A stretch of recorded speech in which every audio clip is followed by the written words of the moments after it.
involved in this very, very important event,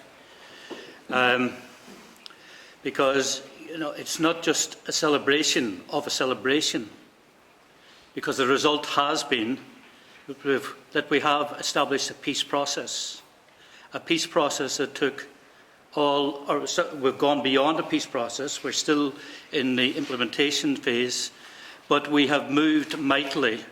I really want to look at the reasons for that. I've had the privilege of looking at the Duddy Papers.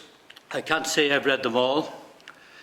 And I recognise not simply the work that Brendan has done over the past 30 years, but the support he has got from his family and those who helped to put those papers together. There has been, and it's impossible to quantify the amount of work that has gone into this, so that when you go to a library and look at it, you will have no idea of just the support and help that Brendan got. I want to look at it from a slightly different angle, from a slightly academic angle. And I'm going to do it by simply using a couple of quotes. One comes from one of the British interlocutors in a message he sent to Brendan in December 1993. That is when Brendan was told that he was no longer needed. And the interlocutor wrote this. He said, "You are unique, and I've never met such a combination of courage, ingenuity, and dogged determination never to give up in anyone else.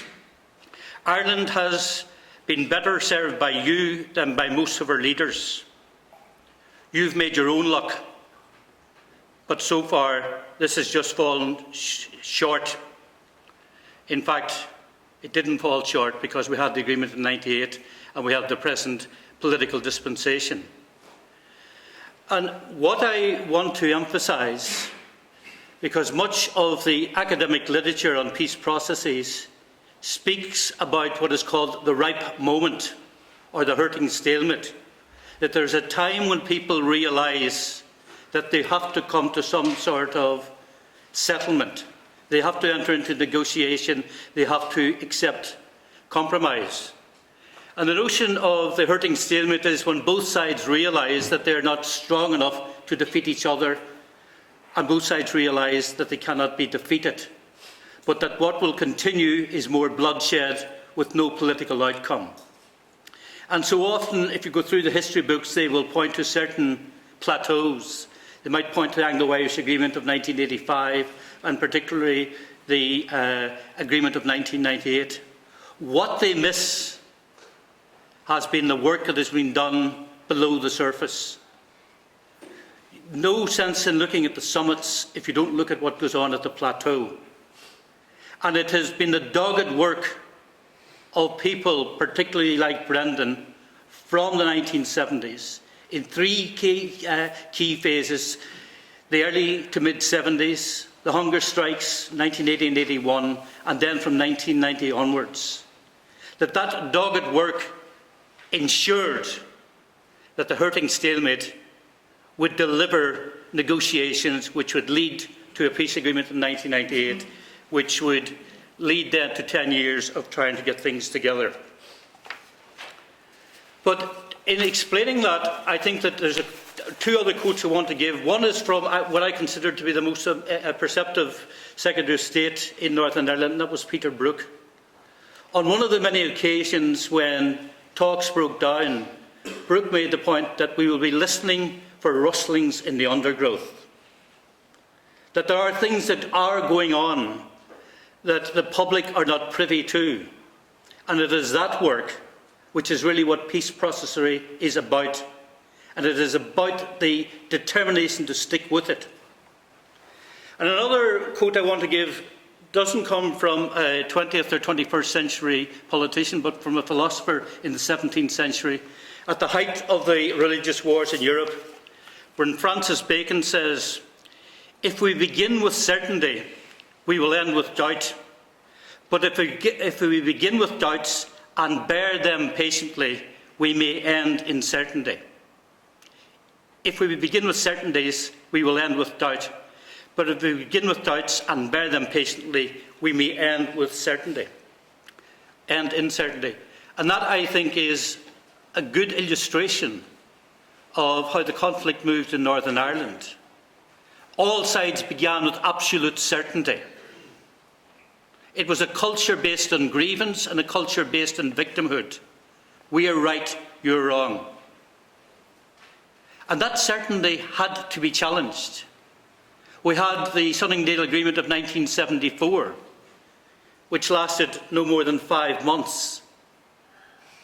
And yet, a refusal on the sides of both sets of constitutional parties to admit that they could possibly be wrong.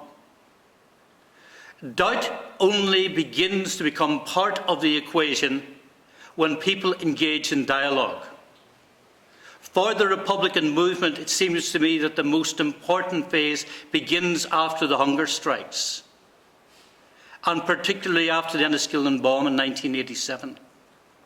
Because it's then, it seems to me, the Republican movement ceased being a sect and started to move in the direction of being a political movement.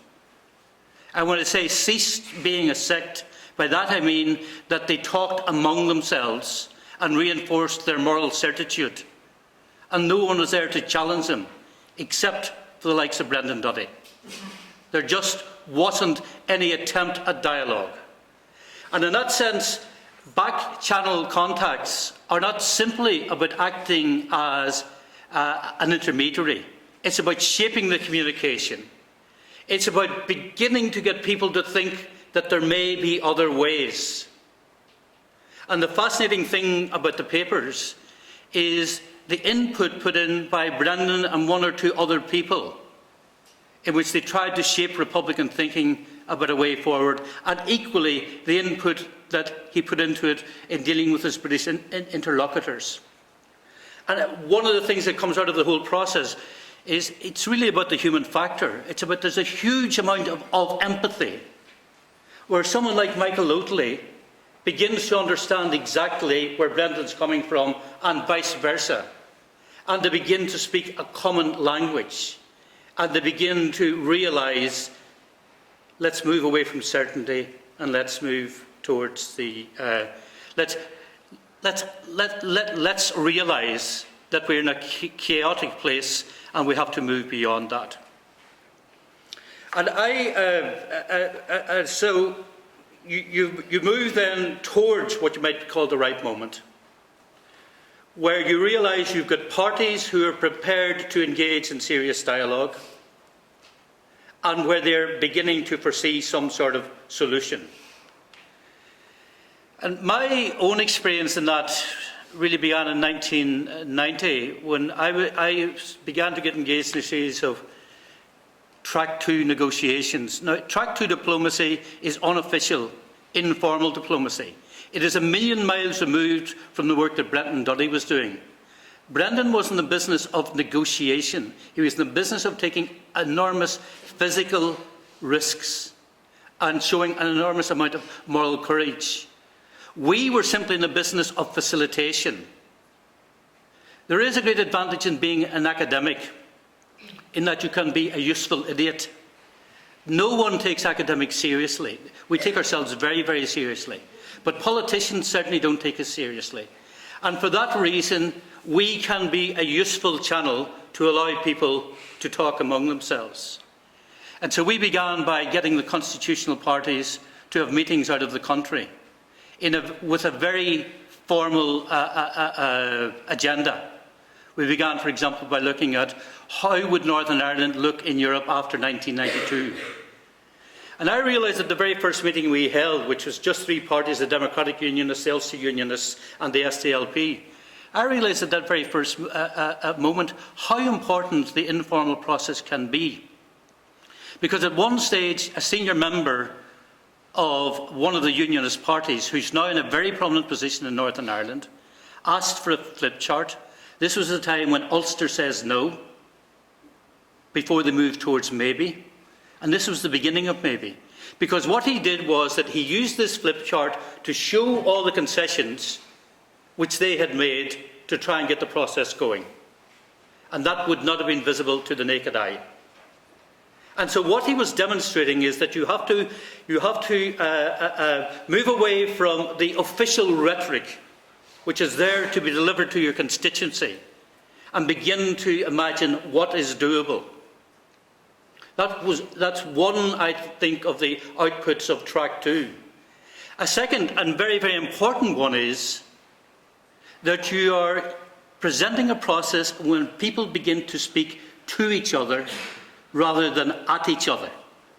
They begin to listen. They begin to see the humanity in someone on the other side. And if you have a whole series of these meetings, you can establish a sort of cadre of people who will be there at the finish to negotiate some sort of settlement and will have the measure of those they are dealing with on the other side of the table. And so we held a whole series of these meetings. Some of them were simply about establishing that human contact, but some of them produced product. After our first 2 meetings, we managed to get established a Northern Ireland Centre in Europe, which was the first occasion when all the constitutional political parties agreed to a common way forward.